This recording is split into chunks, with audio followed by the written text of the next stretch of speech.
ఎందుకంటే ఒక 20 తీసుకున్నారు వాళ్ళు. అష్టాదశ పురాణాలు, శ్రీమద్ భాగవతం, శ్రీమద్ రామాయణం, శ్రీరామాయణం. శ్రీమద్ రామాయణం అంటే తప్పేం లేదండి. ఈ మధ్యలో శ్రీమద్ రామాయణం అనకూడదు అనే ఒకరు నానుడు బయలుదేరింది. మా నాన్నగారు శ్రీమద్ రామాయణం అని అనేవారు. మా గ్రంథంలో కూడా చాలా ఓల్డ్ ప్రతి సంస్కృతి లిపి శ్రీమద్ రామాయణం అనే ఉంది, శ్రీరామాయణం అని లేదు. సరే, 18 పురాణములు, శ్రీమద్ రామాయణం, శ్రీమద్ భాగవతం. ఒక్కొక్క పురాణం మీద, ఒక్కొక్క గ్రంథం మీద 3 ఎపిసోడ్లు, గంట గంట గంట. ఒకరోజు దాని వైశిష్యం, రెండవ రోజు దానిలో ఉన్నటువంటి అది మన లోకానికి ఎట్లా ఉపయోగిస్తుంది, లౌకిక విజ్ఞానం ఆనాడు ఎలా ఉంది ఇవి చెప్పాలి. ఇలా 3 రోజులు 3 అంశాల మీద మాట్లాడాలి. ఈ సందర్భంలో నాకు కూడా ఫోన్ చేశారు. సహజంగా నేను దూరంగా ఉంటా, ఎవరన్నా చెబుతారా అంటే క్షమించండి అంట. నాకు ఆ రోజు ఎందుకు పుట్టిందో తెలియదు. చెబుతానండి అన్నా. ఏం చెబుతారు ఆచార్య గారు అన్నారు. పద్మపురాణం చెబుతాను అన్నా.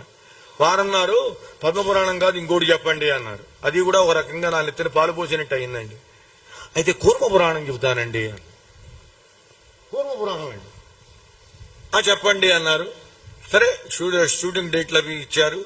దానికోసం అధ్యయనం చేసుకుంటున్నా. ఒకటి కాదు ఇప్పుడు నాకు, సుందరకాండ అధ్యయనం, కూర్మ పురాణం అధ్యయనం, మధ్యలో సతీ సేవ, పెరుమాళ్ల సేవ, ఇన్నుంటాయి అన్ని. అందులో విషయం చూసేటప్పటికీ నాకు తల తిరిగిపోయిందండి. మీరు దయచేసి ఒకటి కోరుకోండి, ఇక్కడ ఉన్న భక్తులందరూ కూడా, ఆచార్య గారు ఏ పురాణాలు చదవకూడదు అని.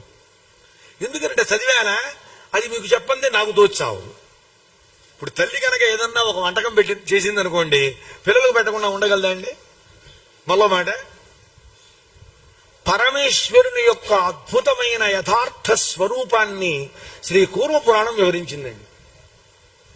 అసలు పరమేశ్వరుడు ఎవరు, ఆయన తత్వం ఏమిటి, ఆయన లక్షణం ఏమిటి, ఏమంటే రుద్రుడుగా పుట్టాడు, ఇలా దీనికి పూర్తి అతీతంగా ఉందండి. అది చదువుతుంటే అనిపించింది, అబ్బబ్బబ్బా, మా సత్యం గారు ఒక్క 40 రోజులు అవకాశం ఇస్తే కూర్మ పురాణం మొత్తాన్ని కూడా సంగ్రహంగానే చెప్పేస్తే బాగుంటుందేమో అని. ఇది ఒక మాయరోగం అన్నారు.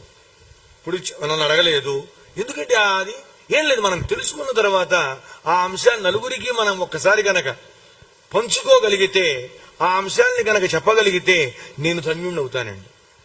అక్కడ 3 గంటలంటే ఎంతండి నా మొహం. అలాంటి స్థితి ఇక్కడ ఉండదు, హాయిగా చెప్పుకోవచ్చు. బట్ 40 రోజులకి మించి మాత్రం చెప్పను. అది నిర్ణయం ఖచ్చితంగా తీసుకున్నా. ఏళ్ల తరబడి, నెలల తరబడి ప్రవచనం ఉండదు. ఒకవేళ తగ్గిస్తే 30 రోజులు అంతే. కూర్మ పురాణం అండి.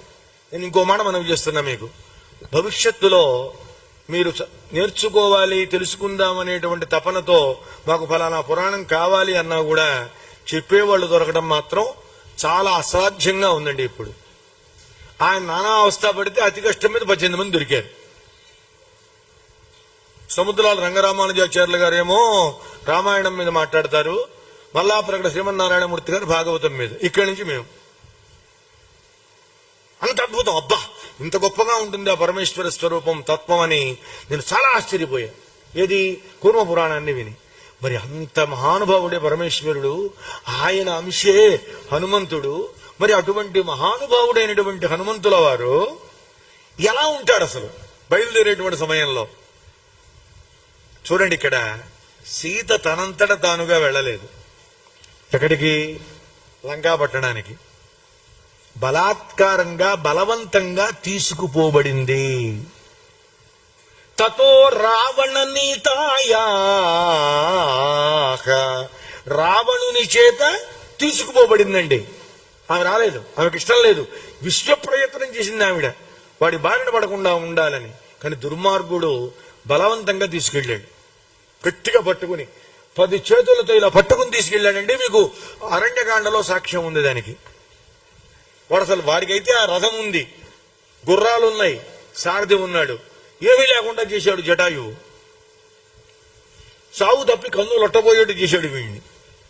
అప్పుడు ఇలా గట్టిగా పట్టుకుని ఆయన ఎగురుకుంటూ వెళ్ళిపోయాడు రావణుడు. అందువల్ల సీత తనంతట తానుగా వెళ్ళలేదు, సీత తీసుకుపోబడింది. ఎవరి చేత? రావణుని చేత.